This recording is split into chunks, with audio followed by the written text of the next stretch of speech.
Good evening students, good evening. आज तो हम लेट हो गए, कोई बात नहीं। कई बार आप लेट जाते हो, कई बार हम लेट हो गए, बैलेंस हो गया। तो सब बच्चे जल्दी से कनेक्टेड हो जाएंगे, क्लास हमारी स्टार्ट हो चुकी है। सब बच्चों का बहुत बहुत वेलकम है। और कोई बच्चा अगर न्यू है तो वो अपने साथ और बच्चों को जोड़िए और वीडियो को जल्दी से एक बार सब बच्चे शेयर करेंगे ताकि हम लोग नेक्स्ट आगे कंटिन्यू करें। चलें आगे। तो आज हम लोग अगला क्वेश्चन करने जा रहे हैं। जैसे कि आप जानते हैं कि हमारा जो कंप्यूटर यहाँ पे चल रहा है ना, वो बेसिक टू एडवांस लेवल का चल रहा है ना। बेसिक में हम लोगों ने 16-17 क्लास कर ली हैं, आज 17 है, 16 क्लास हमारी हो चुकी हैं बेसिक के अंदर। तो अब डे बाय डे ना आपका लेवल अप होता जाएगा ताकि आप एग्जाम के लेवल एक क्वेश्चन करना सीखो। तो क्लास हम लोग एग्जाम के लेवल एक क्वेश्चन करने जा रहे हैं यहाँ पर। तो ये हम लोग करेंगे आज का अगला क्वेश्चन। अगला क्वेश्चन ये आपके सामने है। देखो, मैंने आपको एक बात बोली थी, क्वेश्चन की स्टेटमेंट थोड़ी सी ना बड़ी बड़ी दिखाई दे रही होंगी आपको, कोई बात नहीं। पर जितनी बड़ी स्टेटमेंट्स होती है ना, सब कुछ क्वेश्चन के अंदर छिपा होता है क्लास, सब कुछ क्वेश्चन के अंदर छिपा होता है।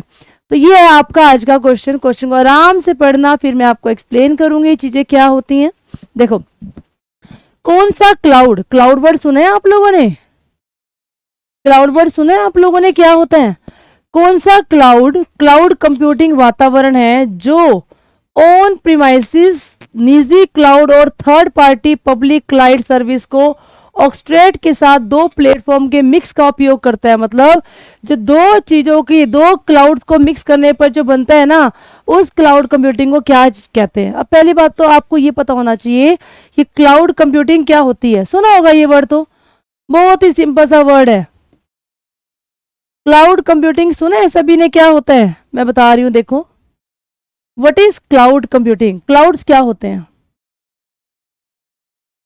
हम लोग क्या करते हैं, अपना जो डाटा है ना क्लास, हम लोग क्या करते हैं आजकल, अपने डाटा को ना क्या करते हैं, सेव करते हैं, स्टोर करते हैं। पहले हम लोग क्या करते थे, कंप्यूटर की मेमोरी के अंदर इसको स्टोर किया करते थे। कंप्यूटर के अंदर जितनी स्टोरेज डिवाइस है ना, वहीं पर इसको स्टोर किया करते थे। फिर क्या हुआ, इसके हमारे पास और कई सारे ऑप्शन आ गए। कंप्यूटर कहता है अगर आप कंप्यूटर से बाहर भी डाटा स्टोर करके रखना चाहते हो ना, तो आप लोग सीडी का यूज कर सकते हो, डीवीडी का इस्तेमाल कर सकते हो, पेन ड्राइव का इस्तेमाल कर सकते हो, मेमोरी कार्ड का इस्तेमाल कर सकते हो, हार्ड डिस्क का इस्तेमाल कर सकते हो। आप इन सब चीजों का यूज कर सकते हो डाटा को एक्सटर्नल स्टोर करने के लिए। तो ये एक्सटर्नल डिवाइस हो गई। पर इन भी जब डाटा स्टोर करते हैं ना, पैसे लगते हैं।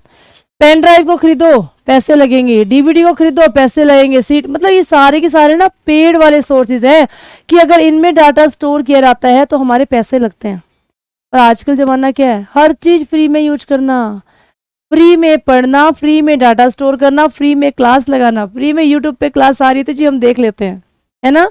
तो आजकल क्या है कि फ्री में सारा काम करने का जमाना है। तो अगर हम लोग वही डाटा इन डिवाइसेस पे स्टोर ना करके अगर उस डाटा को हम लोग इंटरनेट पे स्टोर करते हैं, इंटरनेट पे अगर उसी डाटा को हम लोग इंटरनेट पे स्टोर करते हैं क्लास, उसे कहा जाता है यहाँ पर क्या, उसे कहते हैं यहाँ पर क्लाउड कंप्यूटिंग। उसी डाटा को जब इंटरनेट पे स्टोर किया जाता है तो उसे कहा जाता है क्लास यहाँ पर क्लाउड कंप्यूटिंग। जैसे मैंने कहा हम अपने डाटा को, जब आप लोग नया फोन लेते हो ना, आपसे पूछता है आपने अपना डाटा गूगल ड्राइव में स्टोर करने हैं, अपने कॉन्टेक्ट कहाँ स्टोर करने हैं, गूगल ड्राइव पे करने हैं। या आप लोग क्या करते हो, अपने डाटा को कहाँ स्टोर करते हो, फेसबुक पे स्टोर कर देते हो, अपनी आईडी पे स्टोर करते हो, ईमेल आईडी पे करते हो ना।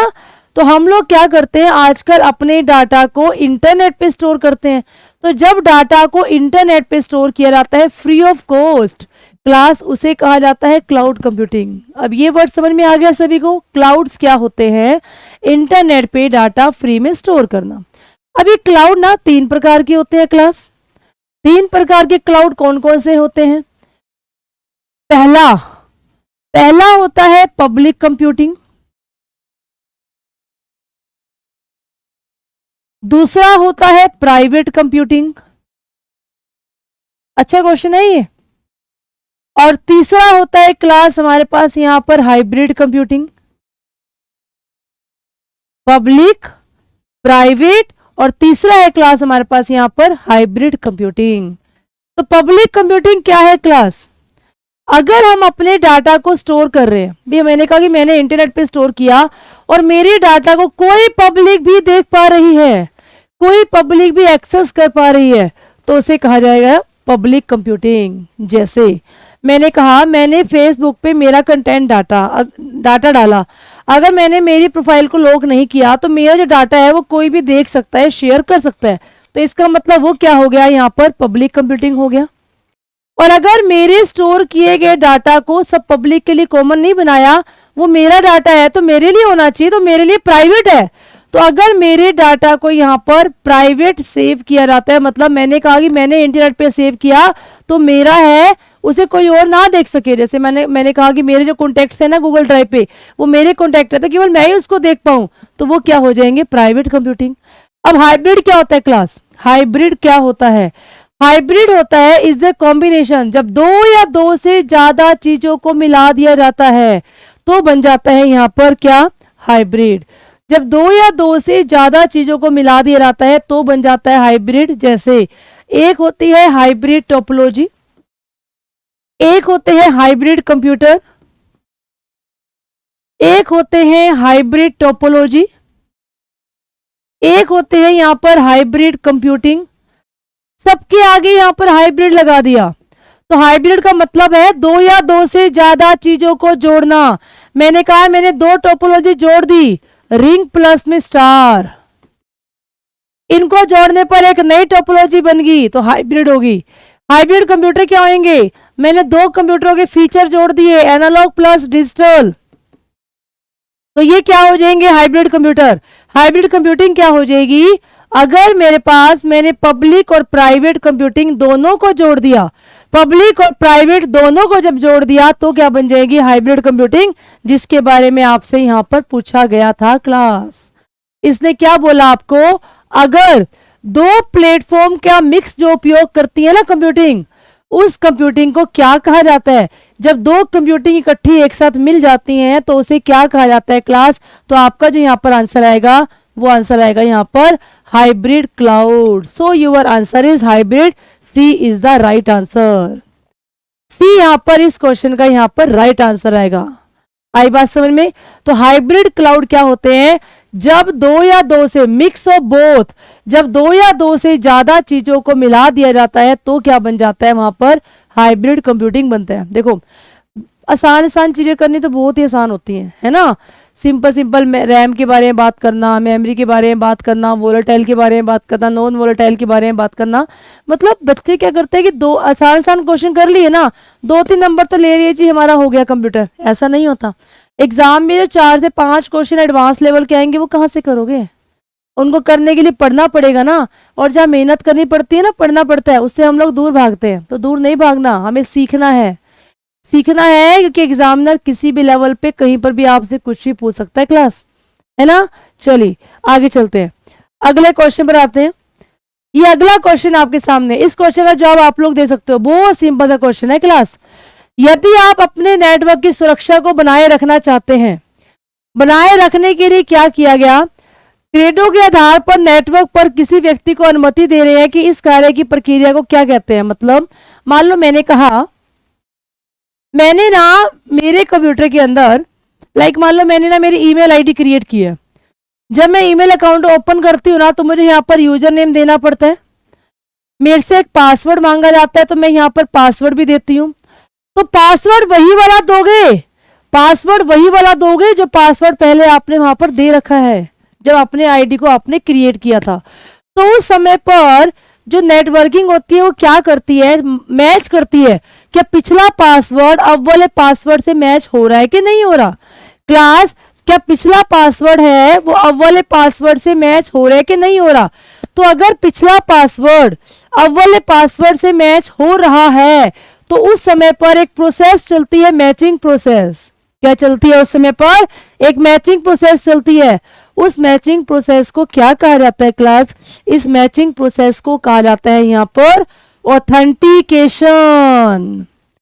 क्या कहते हैं, ऑथेंटिकेशन। तो इसने क्या बोला, if you are allow any person on the internet, internet के ऊपर अगर credential to maintain the security, security सिक्योरिटी को मेंटेन रखना है तो उस समय पर मैच करता है कि अगर आप लोगों ने अपना अकाउंट खोला तो मैच किया रहेगा कि ये यूजर सही का यूजर है कि नहीं है, कहीं इसका अकाउंट कोई और तो ओपन नहीं करा, चलो जी चेक करते हैं। तो वो आपसे पासवर्ड पूछेगा कि अगर आपका अकाउंट ये है तो बताओ कि यहाँ पर पिछला पासवर्ड क्या दिया था। अगर पासवर्ड आपका मैच हो जाता है तो उस समय पर एक प्रोसेस चलती है, उस प्रोसेस को क्या कहा जाता है क्लास, उसे कहा जाता है यहाँ पर ऑथेंटिकेशन। आई बात समझ में? जैसे आप लोग देखो, इस वर्ड को आप लोगों ने देखा भी होगा, अगर आप लोग अपने मोबाइल के अंदर वाईफाई से कनेक्ट करते हो ना तो उस समय पर कई बार आप लोग मान लो पासवर्ड देते हो तो लिखा हुआ आता है ऑथेंटिकेटिंग प्रोसेस। आता कि नहीं आता? कभी नोट किया इस चीज को? तो वहां पर एक प्रोसेस चलती है जिसे कहा जाता है यहाँ पर ऑथेंटिकेशन। Is it clear? अब यहाँ पर ना कुछ एक वर्ड्स को मैं एक्सप्लेन कर रही हूँ। ऑथेंटिकेशन में बता दिया, फायरवॉल, इंक्रिप्शन और डिक्रिप्शन क्या होता है। देखो, एक वर्ड होता है ऑथेंटिकेशन, ये मैंने आपको बता दिया। क्लास एक वर्ड होता है फायरवॉल, डेफिनेशन लिखते रहना ताकि आगे जब ये वाले क्वेश्चन आए तो हमें इन क्वेश्चनों से डर नहीं लगना चाहिए। फिर एक वर्ड होता है क्लास यहां पर इंक्रिप्शन, फिर एक वर्ड होता है यहां पर डिक्रिप्शन। डिक्रिप्शन जानो इनके बारे में क्या होता है। इंक्रिप्शन होता है पहले ऑथेंटिकेशन, मैचिंग प्रोसेस, कि जब हम लोग पासवर्ड देते हैं तो उस समय पर वेरिफिकेशन होती है और उस वेरिफिकेशन प्रोसेस को क्या कहा जाता है क्लास, उस मैचिंग प्रोसेस को कहा जाता है यहाँ पर ऑथेंटिकेशन। फायरवॉल क्या होता है? फायरवॉल के बारे में मैंने बताया था आपको, फायरवॉल होती है आग की दीवार। क्या होता है क्लास? फायरवॉल होती है यहाँ पर आग की दीवार। ये आग की दीवार क्या काम करती है? मेरा कंप्यूटर है, इस कंप्यूटर के बाहर ना यहाँ पर एक भयंकर यूजर बैठा है जो क्या चाहता है कि मैं इस कंप्यूटर के अंदर जाऊं और डाटा को हैक करके ले आऊं। तो उस समय पर मेरे कंप्यूटर में यहाँ पर एक कौन बैठा है? आग की दीवार बैठी है। वो क्या करेगी? अगर कोई अनऑथराइज्ड यूजर जिसको अथॉरिटी नहीं है अंदर जाने की, वो यूजर अगर अंदर जाना चाहता है तो उसे अंदर जाने से जो रोकने का काम होता है वो होता है इस आग की दीवार का, मतलब फायरवॉल का। इसका मतलब फायरवॉल ने क्या किया? सुरक्षा प्रदान की। किसके खिलाफ? कि कोई अनऑथराइज्ड यूजर मेरे कंप्यूटर के अंदर ना जा सके। तो अनऑथराइज्ड यूजर से सुरक्षा प्रदान करने का काम, सुरक्षा प्रदान करने का जो काम होता है, ये काम होता है क्लास यहां पर किसका? फायरवॉल का। ये काम होता है यहां पर फायरवॉल का। आई बात समझ में? चलो अब बात करते हैं इंक्रिप्शन क्या होता है। इंक्रिप्शन वर्ड कहां देखा हुआ है क्लास आप लोगों ने? व्हाट्सएप में जाओ, जब व्हाट्सएप के स्टेटस में एंड पे आते हो ना तो वहां पर एक वर्ड लिखा होता है एंड टू एंड इंक्रिप्शन। हम इन चीजों को पढ़ते तो हैं, देख तो लेते हैं, पर अनदेखा कर दिया, हमें कोई मतलब नहीं है इन वर्ड से, है ना। यही वर्ड तो होते हैं जो एग्जाम में आपसे पूछे जाते हैं क्लास, यही वर्ड होते हैं जो एग्जाम में क्वेश्चन के रूप में आपसे पूछे जाते हैं। तो हम बात करेंगे यहाँ पर क्या इंक्रिप्शन क्या होता है, जानेंगे यहाँ पर व्हाट इज इंक्रिप्शन। सुनो, इंक्रिप्शन क्या होता है। जैसे मैंने कहा, ये मैंने ना एक मैसेज टाइप किया, मैंने एक मैसेज टाइप किया। क्या आप लोग जानते हैं, क्या आप लोग व्हाट्सएप पे जैसा मैसेज टाइप करते हैं, क्या दूसरी पार्टी के पास वो मैसेज वहां पहुंचते पहुंचते ऐसे क्या ऐसा ही जाता है? नहीं, ऐसा नहीं होता। एक्चुअली में क्या होता है कि मान लो मैंने कोई मैसेज टाइप किया, तो ये मेरे जो मैसेज है ना वो उसका ओरिजिनल टेक्स्ट है, जिस रूप में मैंने मैसेज को टाइप किया। जब मैसेज दूसरी पार्टी के पास जाएगा तो उसके बीच में ना यहाँ पर बहुत सारे हैकर बैठे हैं। वो कहते हैं यहां से मैसेज चला नहीं और हमने यहाँ पर मैसेज को चोरी कर लिया। तो उस केस में क्या होता है, ये जो सारे हैकर है ना चोरी करने के लिए यहाँ बैठे हैं, तो उस समय वो चोरी ना कर सके उनके लिए एक क्या किया जाता है, प्रबंध किया जाता है। कैसा प्रबंध? यहाँ मैसेज जिस भाषा में लिखा जाता है ना, उस भाषा को क्या किया जाता है, एक सीक्रेट भाषा में कन्वर्ट किया जाता है, सीक्रेट कोड में कन्वर्ट किया जाता है। ये मेरी ओरिजिनल भाषा है, ओरिजिनल भाषा को सीक्रेट भाषा में कन्वर्ट किया जाता है ताकि ये हैकर मेरे मैसेज को ना समझ सके। मान लो मैंने कहा HLC का एग्जाम होना था। जिस दिन एग्जाम होना था ये सारे हैकर यहाँ बैठ गए कि ये एग्जाम बच्चों तक नहीं पहुंचना चाहिए। मान लो ऑनलाइन एग्जाम चल रहा है कि ये एग्जाम बच्चों तक नहीं पहुंचना चाहिए, उससे पहले वो क्या करेंगे, डाटा को चोरी करके ले जाएंगे और एग्जाम को लीक कर देंगे, पैसा कमा लेंगे।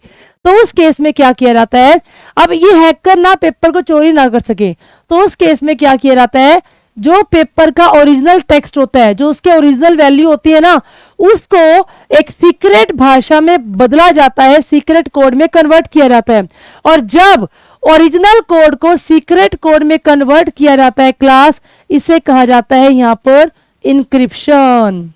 क्या कहते हैं, इनक्रिप्शन, कि हमारा डाटा यहां पर इनक्रिप्ट हो गया है।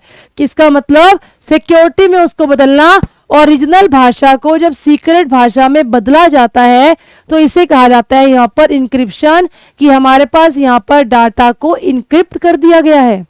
अब उसके बाद क्या होता है, ये सीक्रेट भाषा, ये वाला पर्सन तो समझ ही नहीं सकता, ये वाला भी एक यूजर है, ये भी एक यूजर है, ये यूजर इस सीक्रेट भाषा को नहीं समझ सकता।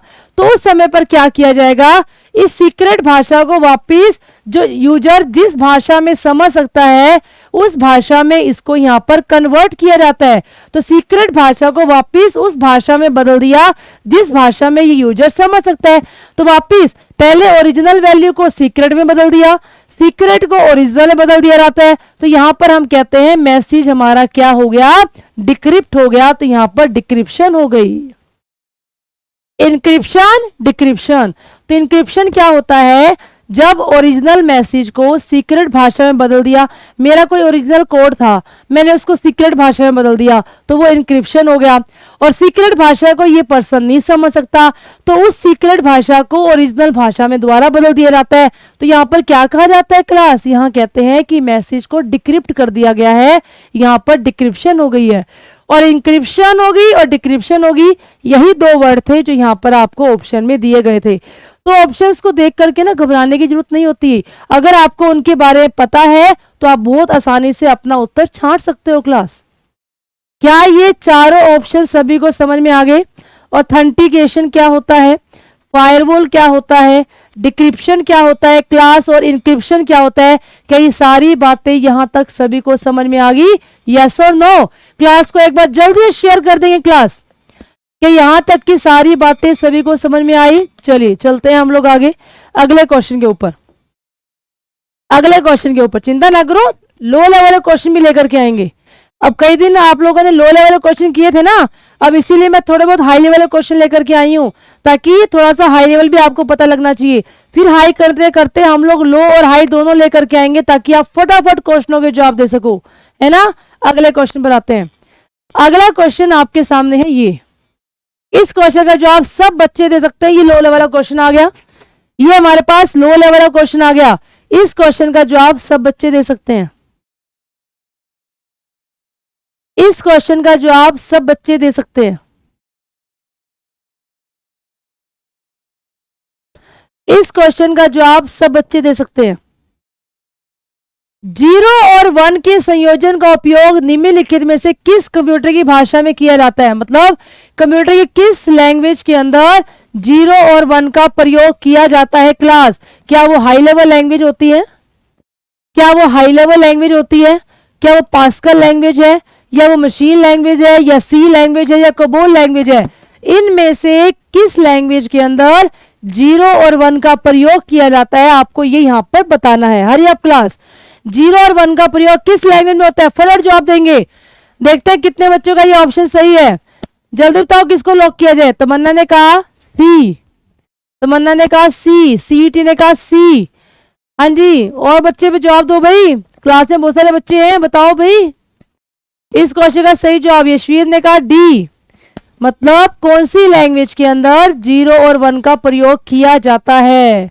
तो 0 और 1 का प्रयोग जो किया जाता है वो किया जाता है हमारे यहाँ पर मशीन लैंग्वेज के अंदर। तो आपका जो यहाँ पर इस क्वेश्चन का उत्तर होने जा रहा है वो है यहाँ पर मशीन लैंग्वेज। आई बात समझ में? मशीन लैंग्वेज इस क्वेश्चन का यहाँ पर क्लास राइट आंसर होगा यशवीर, ई नहीं होगा। मशीन लैंग्वेज, मशीन दो ही रूपों में काम करती है, दो वर्ड्स को समझती है, 0 और 1।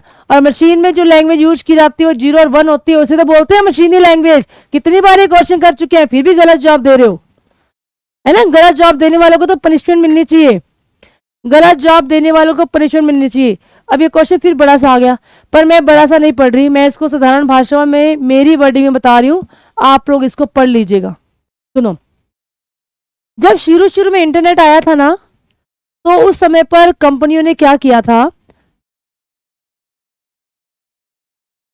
हाँ शॉर्टकट की मैं करवा दूंगी, एक क्लास में उसकी ले लूंगी। सुनो मेरी बात ध्यान से पहले, इस क्वेश्चन में क्या पूछा जा रहा है, ये क्वेश्चन पूछा गया क्वेश्चन है एग्जाम का, ये क्वेश्चन एग्जाम में आ चुका है।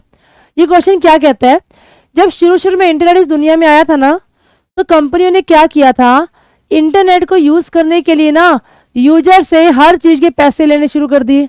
आप व्हाट्सएप यूज करोगे तो पैसे देने पड़ेंगे, फेसबुक यूज करोगे तो पैसे देने पड़ेंगे, आप कोई भी सॉफ्टवेयर यूज करोगे ना तो आपको पैसे देने पड़ेंगे। गवर्नमेंट ने सोचा कि अगर कंपनियां हर चीज के लिए इतना इतना पैसा लेती रहेंगी तो पब्लिक को तो बहुत नुकसान हो जाएगा और कंपनियों को बहुत फायदा होने वाला है। तो गवर्नमेंट ने क्या किया, इसके लिए एक सिद्धांत बनाया। वो सिद्धांत क्या कहता है कि आप लोग एक बार इंटरनेट का पैक डलवा लो, इंटरनेट 1 महीने का रिचार्ज ले लो, उसके बाद आप लोग इंटरनेट की हेल्प से पूरा महीना फ्री में कुछ भी यूज करो, कोई कंपनी आपसे पैसे नहीं लेगी, कोई कंपनी इसका चार्ज नहीं लेगी, आप लोग सब कुछ फ्री में यूज कर सकते हो। तो उस सिद्धांत को क्या कहा जाता है, ऐसा आपसे इस क्वेश्चन में पूछा गया है। अब स्टेटमेंट पढ़ लो, आपको समझ में आ जाएगी। हाल में एक बहस का सिद्धांत है, मतलब एक डिस्कशन हुआ था, उस डिस्कशन में क्या था, इंटरनेट सेवा प्रदाता मतलब आईएसपी के बारे में बात की जा रही है। आईएसपी और सरकारों के इंटरनेट पर सभी डाटा और उपयोगकर्ता द्वारा विभिन्न चार्ज नहीं किए जाएंगे। कोई भी कंटेंट यूज करो, कोई वेबसाइट यूज करो, कोई प्लेटफॉर्म पे जाओ, किसी एप्लीकेशन को यूज करो, तो आपसे किसी के लिए भी अलग से कोई चार्ज नहीं लिया जाएगा। तो गवर्नमेंट ने इसके लिए जो सिद्धांत बनाया, उस सिद्धांत को क्या कहा गया, आपसे इस सिद्धांत का नाम यहाँ पर पूछा गया है। तो मैं बताती हूँ इस सिद्धांत का नाम क्या है, अगर आप में से किसी को पता है तो बता दो, नहीं तो मैं बता रही हूँ। उस सिद्धांत को बोला गया था क्लास यहाँ पर क्या, नेट न्यूट्रलिटी, मैं हिंदी में लिख रही हूं। इस सिद्धांत को यहां बोला गया था नेट न्यूट्रलिटी, नेट न्यूट्रलिटी, उस सिद्धांत का नाम था नेट न्यूट्रलिटी। अगर आप लोग एक बार इंटरनेट का पैक डलवा लेते हैं ना, उसके बाद आप लोग कुछ भी फ्री में यूज करो, आपसे कोई कंपनी पैसा चार्ज नहीं करेगी। उस सिद्धांत को जो नाम दिया गया था ना क्लास, उसको नाम दिया गया था बी ऑप्शन, नेट न्यूट्रलिटी। क्या ये सारे एडवांस क्वेश्चन समझ में आ रहे हैं? ये पहली बार देख रहे हो ना, इसलिए एडवांस लग रहे हैं। जब अगली बार दोबारा किसी क्लास में आ गए तो सुने सुने से लगेंगे और एग्जाम में करने आप लोगों के लिए बहुत ही आसान हो जाएंगे स्टूडेंट्स। तो हाई लेवल तो आप लोगों ने इतना नहीं करते जितना लो लेवल। लो लेवल में क्या करेंगे, एक क्वेश्चन देखा आसान है, अगली क्लास में उसी क्वेश्चन को दोबारा कर लेंगे, फिर दोबारा कर लेंगे, फिर अरे वो क्वेश्चन तो हुआ आपका, रट चुके हो आप लोग। ऐसा करो जो एग्जाम में आना है और जो आप लोगों ने अभी तक नहीं किया है ना। चलिए अगले क्वेश्चन में चलते हैं। अगला क्वेश्चन ये आपके सामने है, अगला क्वेश्चन ये आपके सामने है, एक ऐसा इंपॉर्टेंट सर्किट का नाम बताओ, कंप्यूटर सिस्टम के अंदर एक ऐसा सर्किट बताओ जो क्या काम करता है, डायरेक्ट कंप्यूटर के अंदर सारे के सारे ऑपरेशंस को परफॉर्म करता है, उन्हें कंट्रोल करता है। कंप्यूटर के अंदर सारे के सारे ऑपरेशंस को कंट्रोल करने का काम किस यूनिट का होता है, आपसे पूछा गया है। क्या वो काम मेमोरी यूनिट का होता है, क्या कंट्रोल करने का काम एड्रेस बस का होता है, एक्यूमुलेटर का होता है, अर्थमेटिक लॉजिक यूनिट का होता है, या फिर कंट्रोल यूनिट का होता है। प्रोसेसर के साथ सारे के सारे काम डायरेक्ट ऑपरेट करना, उन्हें कंट्रोल करने का काम क्लास किसका होता है, तो वो काम होता है यहाँ पर ई ऑप्शन, कंट्रोल यूनिट। ये क्वेश्चन आप लोगों को आना चाहिए था।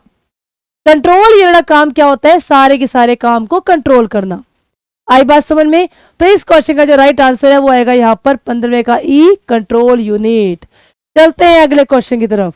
ये आपका अगला क्वेश्चन है, हाइपरलिंक। बड़ा ही मजेदार क्वेश्चन आ गया, ये बड़ा ही मजेदार क्वेश्चन है। इसको शॉर्टकट की के रूप में भी करेंगे, एमएस वर्ड का ये क्वेश्चन है, शॉर्टकट की के रूप में भी करेंगे, एक्सप्लेन भी करेंगे कि एक्चुअल में हाइपरलिंक होता क्या है। जानो, पहले मैं आपको समझा देती हूँ, फिर इस क्वेश्चन का जवाब देना।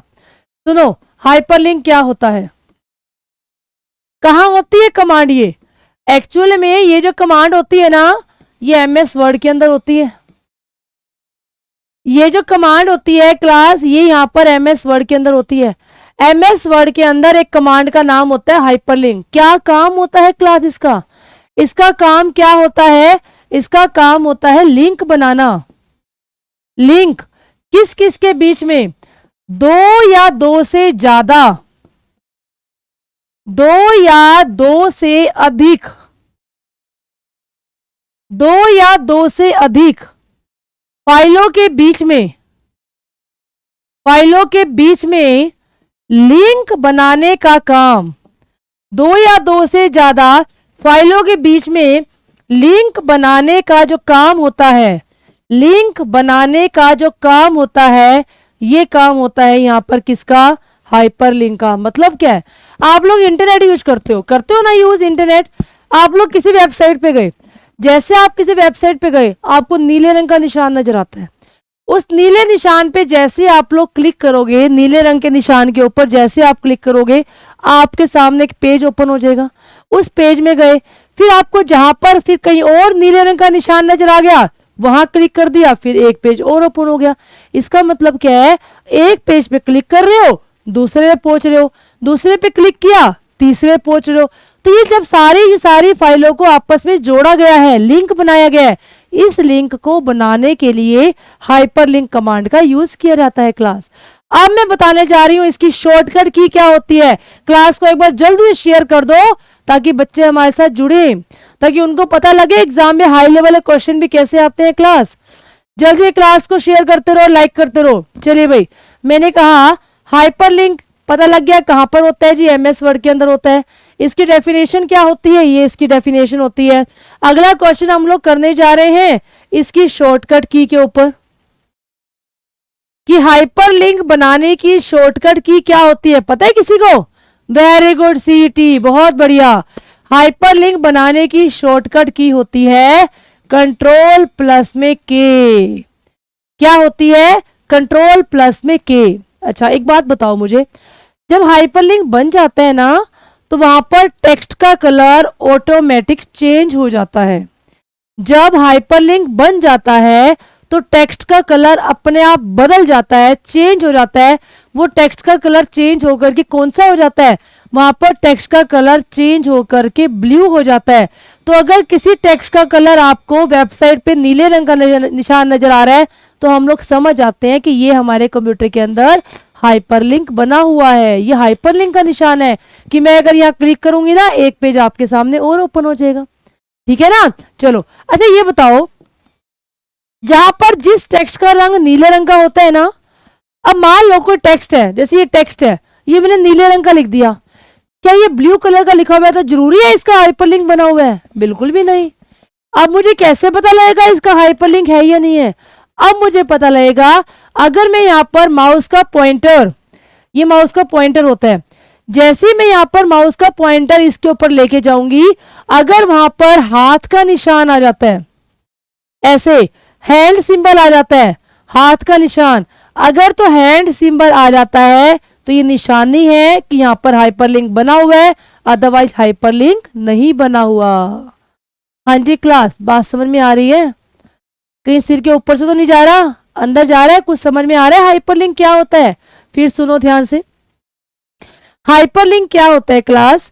हाइपरलिंक एमएस वर्ड के अंदर एक ऑप्शन होता है जिसका काम क्या होता है? दो या दो से ज्यादा फाइलों के बीच में लिंक बनाना, ये इसका काम होता है। हाइपरलिंक को बनाने की शॉर्टकट की क्या होती है? कंट्रोल प्लस में के होती है। जब हाइपरलिंक बन जाता है तो टेक्स्ट का कलर चेंज हो जाता है, वो ब्लू कलर हो जाता है। और जैसे ही माउस के पॉइंटर को, माउस का पॉइंटर जानते हो ना, जो ये वाला निशान आता है इसको पॉइंटर बोलते हैं, तो जैसे ही माउस का पॉइंटर इसके ऊपर लेके जाते हो, वहां पर इसकी जगह पर हाथ का निशान आ जाता है। तो अगर हाथ का निशान आ रहा है, इसका मतलब हाइपरलिंक बना हुआ है। ठीक है, तो अब हाइपरलिंक वाला क्वेश्चन निकाल रही हूं, बताना इसका आंसर क्या आएगा। What is the hyperlink? Hyperlink क्या होता है क्लास? हाइपरलिंक एक टेक्स्ट होता है या कोई इमेज होती है। अच्छा जी, that you can click to go a new document, जैसे आप वहां पर क्लिक करते हो और आप एक नए डॉक्यूमेंट में पहुंच जाते हो, क्या उसको हाइपरलिंक बोलते हैं। या ये इनपुट कोई टाइप होती है मल्टीमीडिया फाइलों की, या कोई कलेक्शन होती है वेब पेजेस की, मतलब बहुत सारे वेब पेज इकट्ठे कर दिए, तो ये ऑप्शन तो बिल्कुल गलत हो गया, क्योंकि बहुत सारे वेब पेज जब इकट्ठे कर दिए जाते हैं ना, बहुत सारे वेब पेजेस जब इकट्ठे कर दिए जाते हैं, तो आप सभी को पता है कि वेब पेजेस इकट्ठे करने पर क्या बन जाती हैं, ये हमारी वेबसाइट्स बन जाती हैं। बहुत सारे वेब पेज इकट्ठे करने पर क्या बन जाते हैं, वेबसाइट बन जाती हैं। तो सी ऑप्शन गलत हो गया। अब डी में क्या कह रहे हैं, क्या ये किसी साइट का होम पेज होता है, क्या किसी साइट का पहला पेज होता है, बिल्कुल भी नहीं, ये ऑप्शन भी गलत हो गया। तमन्ना गलत आंसर दिया, उपरोक्त में से नहीं, ऐसा नहीं है, इसमें से आंसर है। तो बच गए दो ऑप्शन। ये मल्टीमीडिया फाइल नहीं होती, ये भी गलत कह रहा है। तो यहाँ पर सही आंसर है आपका ए ऑप्शन। सीईटी ने बिल्कुल सही जवाब दिया इस क्वेश्चन का, कि अगर आप एक जगह क्लिक करते हो ना, एक डॉक्यूमेंट में एक जगह क्लिक करते हो, तो वहां पर एक और आपके सामने नया पेज ओपन हो जाता है। इसे बोला जाता है क्लास, यहाँ पर क्या, कि यहाँ पर हाइपरलिंक बना हुआ है, कि मैंने यहाँ क्लिक किया मेरी ये फाइल ओपन होगी, यहाँ क्लिक किया ये फाइल ओपन होगी, तो यहाँ हम बोलेंगे कि यहाँ पर हाइपरलिंक बना हुआ है। क्या सभी को क्लियर है? क्लियर है तो एक बढ़िया थम्स अप देंगे, स्टार देंगे कि मैम हमें यहाँ तक क्लियर हो गया। हरी अप क्लास, चलते हैं अगले क्वेश्चन पर। ये अगला क्वेश्चन आपके सामने है, ये अगला क्वेश्चन आपके सामने है, question number second. Which of the following software, ऐसा कौन सा सॉफ्टवेयर है जिसको रिमोट कनेक्शन के द्वारा यूज किया जाता है। मतलब मान लो मैं बैठी हूं यहां पर दिल्ली में, और मेरा एक कंप्यूटर है हिसार के अंदर, मैंने एक ऐसा सॉफ्टवेयर यूज करना है जिस सॉफ्टवेयर की हेल्प से मैं यहाँ बैठे बैठे मेरे इस वाले कंप्यूटर को यूज कर सकती हूँ।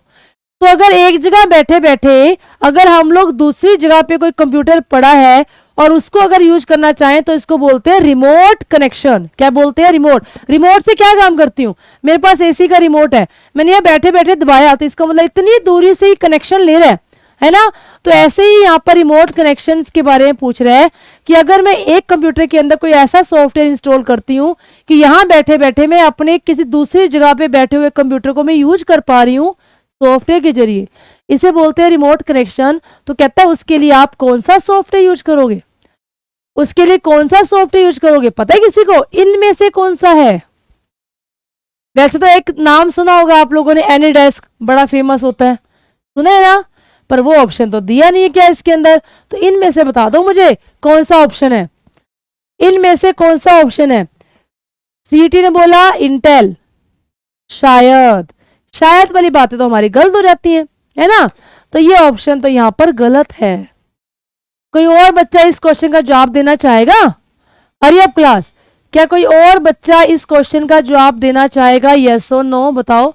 मैं बता रही हूं, इस क्वेश्चन का सही जवाब है टीम व्यूअर। ध्यान रखना आगे से, टीम व्यूअर ये एक ऐसा सॉफ्टवेयर है कि आप किसी भी जगह में बैठे हो ना, किसी भी जगह में बैठे बैठे अगर आप किसी दूसरे कंप्यूटर को यूज करना चाहते हैं ना, इस सॉफ्टवेयर की हेल्प से आप लोग यूज कर सकते हो। आई बात समझ में? चलो अगले क्वेश्चन में चलते हैं। अगला क्वेश्चन ये आपके सामने है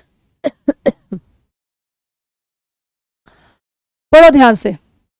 ये कह रहा है जब आप लोग HTML के टैग बनाते हो ना, टैग का मतलब है कि जब HTML में काम करते हो ना, तो वहां पर ना इनमें से कोई ब्रैकेट यूज होती है। बताओगे कौन सी यूज होती है? क्या ये वाली ब्रैकेट यूज होती है? क्या लेस देन ग्रेटर देन की होती है? या छोटी ब्रैकेट का इस्तेमाल होता है? या बड़ी ब्रैकेट का इस्तेमाल होता है? इनमें से HTML के समय पर टैग बनाने के लिए कौन सी ब्रैकेट का यूज होता है? देखो HTML के टैग बनाने के लिए ये वाला साइन होता है, सारा कुछ इसके अंदर लिखा जाता है। दो साइन ये बाहर होंगे, लेस देन ग्रेटर देन का, और बाकी सब कुछ इसके अंदर लिखा जाता है। मान लो मुझे कोई हेडिंग देनी है तो मैं दूंगी यहाँ पर H1, तो ये इसके अंदर लिखा जाता है, इसको बोलते हैं टैग। तो HTML में जब काम किया जाता है तो वहां पर इन टैग का इस्तेमाल होता है। So B is the right answer. ध्यान रखना, अभी मान लो क्वेश्चन नहीं आते तो हमें कोई दिक्कत नहीं है, नहीं आते तो, पर एग्जाम में ना आना वो गलत बात हो जाएगी। तो अभी सीखो ताकि एग्जाम तक आप इन चीजों को कर पाओ, ठीक है ना। चलते हैं अगले क्वेश्चन की तरफ। क्वेश्चन नंबर नेक्स्ट आपके सामने है, बता सकते हो क्वेश्चन? जल्दी बताओ इस क्वेश्चन का आंसर क्या होगा। छोटा क्वेश्चन डाला है, आसानी से पढ़ सकते हो। फोर्थ क्वेश्चन का आंसर क्या होगा? लिखित कार्य को पहले से आपने किया है, मतलब कोई काम पहले से किया हुआ है, उस काम को पहले से किए जाने के लिए किस क्रिया का प्रयोग किया जाता है, मतलब which word is use to show the return work was already done. जो काम पहले से ही किया जा चुका है, उसमें आप कोई काम कर रहे हो, कोई काम, मान लो ये मेरी फाइल है, वो पहले से तैयार किया चुकी है, मैंने यहाँ कुछ बदलाव किया, चेंज किया, तो यहाँ जब मैं यहाँ पर कुछ चेंज करूंगी, कुछ बदलाव करूंगी, तो इनमें से मैं कौन सा वर्ड यूज करूंगी? क्या मैंने फाइल को सेव किया है, क्या मैंने फाइल में एडिटिंग की है, या मैंने फाइल किया है, क्लोज किया है, क्लियर किया है, क्या किया है? सीईटी ने बोला सेव। सीईटी दोबारा देखो इस क्वेश्चन को, मैं क्या कह रही हूं, कोई काम पहले से किया जा चुका है, मैंने उसके अंदर कोई काम राइट किया, बदलाव किया, और मैंने कुछ लिखना वहां पर शुरू कर दिया, तो मैं कहूंगी मैंने वहां पर एडिटिंग की है, मैंने काम को एडिट किया है, मैंने काम में चेंज किया है ना? तो वहां पर जो सही आंसर आएगा वो आपका यहाँ पर बी आएगा, एडिट। आई बात समझ में? चलो अगले क्वेश्चन में चलते हैं। अगला क्वेश्चन ये आपके सामने है, सिक्स्थ क्वेश्चन। सिक्स्थ क्वेश्चन ये आपके सामने है, सिक्स्थ क्वेश्चन ये आपके सामने है। Which of the following is the relate word to scanner?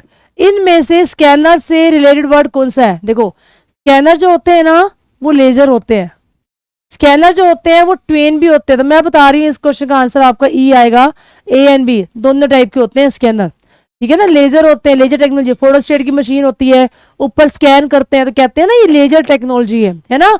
तो स्कैनर दोनों ही होते हैं और आपका आंसर आएगा ए एंड बी ट्वेन, मतलब डी ई ऑप्शन आएगा आपका। चलते हैं अगले क्वेश्चन पर।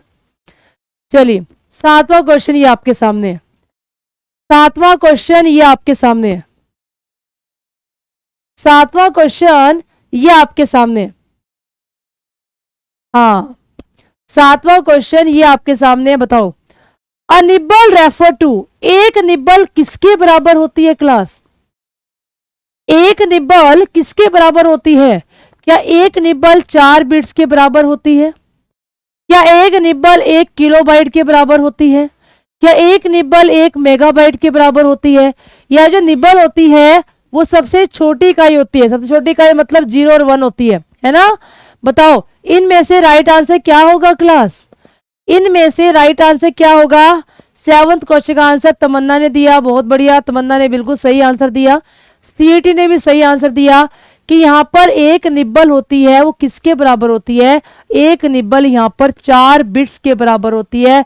सो इस क्वेश्चन का यहाँ पर जो राइट आंसर आएगा 7th क्वेश्चन का आंसर वो आएगा मेरे पास यहाँ पर ए इज द राइट आंसर। आई बात समझ में? चलो आगे चलते हैं। अगला क्वेश्चन ये आपके सामने है, लो शॉर्टकट की को याद करे थे ना, एक क्वेश्चन शॉर्टकट की का आ गया, एक क्वेश्चन हमारे पास यहाँ पर शॉर्टकट की का भी आ गया, ठीक है? तो एक क्वेश्चन हमारे पास यहाँ पर शॉर्टकट की का आ चुका है। निम्नलिखित में से which of the following will set the text of selected cell in italic? मतलब अगर आपको कोई टेक्स्ट इटैलिक में लिखना है, इटैलिक क्या होता है? तिरछे अक्षर होते हैं ना, कुछ होता है मोटे अक्षरों में लिखना, कुछ होता है तिरछे अक्षरों में लिखना, कुछ होता है अंडरलाइन करना। हाँ तमन्ना क्या हुआ, मैनेज क्यों नहीं हो रहा? ये टाइम तो हमने सबके सुटेबल के अकॉर्डिंग रखा है कि सबको सूट करता है। चलिए तो ये बताओ इटैलिक जो होता है, इटैलिक की शॉर्टकट की क्या होती है? इटैलिक की शॉर्टकट की क्या होती है? बच्चे बोल रहे हैं सीईटी ने कहा बोथ ए एंड सी, मतलब डी आंसर। अच्छा देखिए इटैलिक क्या होता है,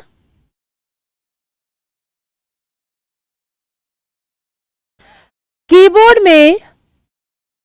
में अगर आप कंट्रोल प्लस आई दबाते हैं, कीबोर्ड में अगर आप लोग कंट्रोल प्लस में आई दबाते हैं तो मतलब हमने टेक्स्ट को इटैलिक कर दिया, तिरछे अक्षरों में कर दिया। ये ऑप्शन तो बिल्कुल सही है, तो ए आपका यहाँ पर तो राइट आंसर है। फिर कह रहे हैं कि फॉर्मेट, आपने कहा कि सी ऑप्शन, मतलब सी में क्या बोल रहा है? फॉर्मेट में जाओ। अच्छा पहली बात तो देखो फॉर्मेट में क्या होता है? फॉर्मेटिंग का पार्ट होता है ना? तो फॉर्मेटिंग का पार्ट होता है, उसमें सेल जाओ, फॉर्मेट में सेल। क्या मुझे एक बात बताओ, या फॉर्मेट में गए, सेल में गए, फॉन्ट मेन्यू आइटम का उपयोग किया, क्या फॉन्ट मेन्यू से कौन सा आपका टैलिक होगा? तो ये तो गलत हो गया यहाँ पर, है ना। तो सी ऑप्शन गलत है। इसका जो राइट आंसर होगा क्लास वो यहाँ पर ए होगा कि इटैलिक की शॉर्टकट की होती है वो कंट्रोल प्लस में आई होती है केवल। ठीक है, चलो अगले क्वेश्चन में चलते हैं। अगला क्वेश्चन ये आपके सामने है 9th क्वेश्चन।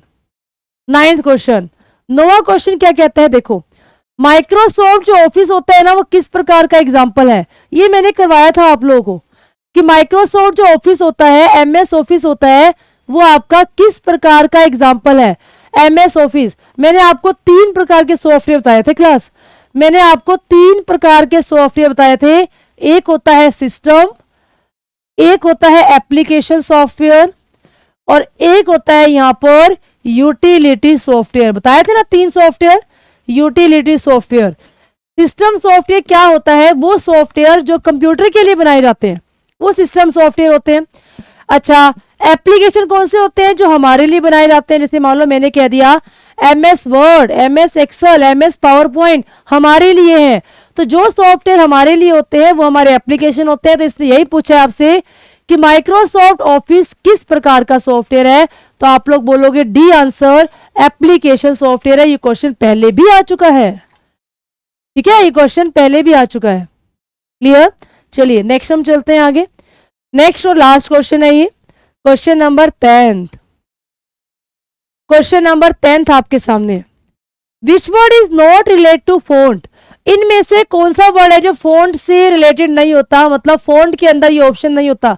कभी एमएस वर्ड की ना शक्ल खोल के देखना, उसमें एक फॉन्ट नाम का ऑप्शन होता है, फॉन्ट कमांड होती है, उसमें कौन कौन से ऑप्शन नहीं होते पूछ रहा है।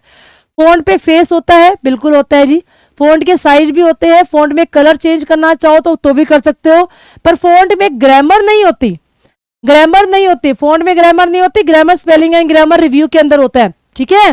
तो ये यहाँ पर इससे रिलेट नहीं करता, तो यहाँ पर डी आंसर है, ये आपका यहाँ पर सही होगा। डी ऑप्शन यहाँ पर आपका सही होगा, ठीक है। तो क्लास आज हम लोगों ने टोटल 15 क्वेश्चन किए, ठीक है। 10 तो ये है, 5 मैंने आपको पहले भी करवाए थे, इससे पहले 15 क्वेश्चन किए। तो ये 15 क्वेश्चन ना बड़े कीमती हैं आपके, क्योंकि इसके अंदर मैंने आपको ना लो प्लस हाई लेवल करवाया है। हाई लेवल वो करवाया है जिसके एग्जाम में आने की पॉसिबिलिटी होती है, ठीक है ना। क्योंकि लो लेवल तो हम कहीं से भी कर लेते हैं, पर हाई लेवल हमें हर कोई नहीं करवाता, ना ही हमें बुक्स में समझ में आता है, एमसीज क्या वो हमें समझ में नहीं आते। तो इसीलिए यहाँ पर अगर आपको करवाए जा रहे हैं तो क्लास को रेगुलर देखो, ताकि आप लोग ये कॉन्टिन्यूटी बनेगी, तो आप लोगों को एग्जाम में करना बहुत ही आसान हो जाएगा। और ज्यादा से ज्यादा अपने साथ बच्चों को जोड़ो, ताकि बहुत सारे बच्चों को इस चीज का बेनिफिट मिले। और आप में से कोई बच्चा भी अगर कोई न्यू बैच को ज्वाइन करना चाहता है, कोई HSC CET का बैच, दिल्ली पुलिस का बैच या SSC का बैच, तो हमारे यहाँ पर बैचेस शुरू हो चुके हैं। तो आप में से कोई बच्चा भी अगर बैच को ज्वाइन करना चाहता है तो आप लोग ज्वाइन कर सकते हैं, ठीक है। तो ये हमारी आज की क्लास थी। अच्छा, हाई लेवल चलने दें, हाँ हम हाई और दोनों चला रहे हैं बेसिक, क्योंकि हमारे पास दोनों तरह के बच्चे कनेक्टेड होते हैं ना, तो लो और हाई दोनों ही कोर्सेज चलेंगे, ठीक है स्टूडेंट्स। चलिए तो मिलते हैं हम लोग नेक्स्ट क्लास में, अभी तो सेम टाइम पे मिलेंगे। टाइमिंग में कुछ चेंज होगा तो आपको इन्फॉर्म कर दिया जाएगा, ठीक है। चलिए ओके, थैंक यू क्लास, मिलेंगे अगली क्लास के अंदर।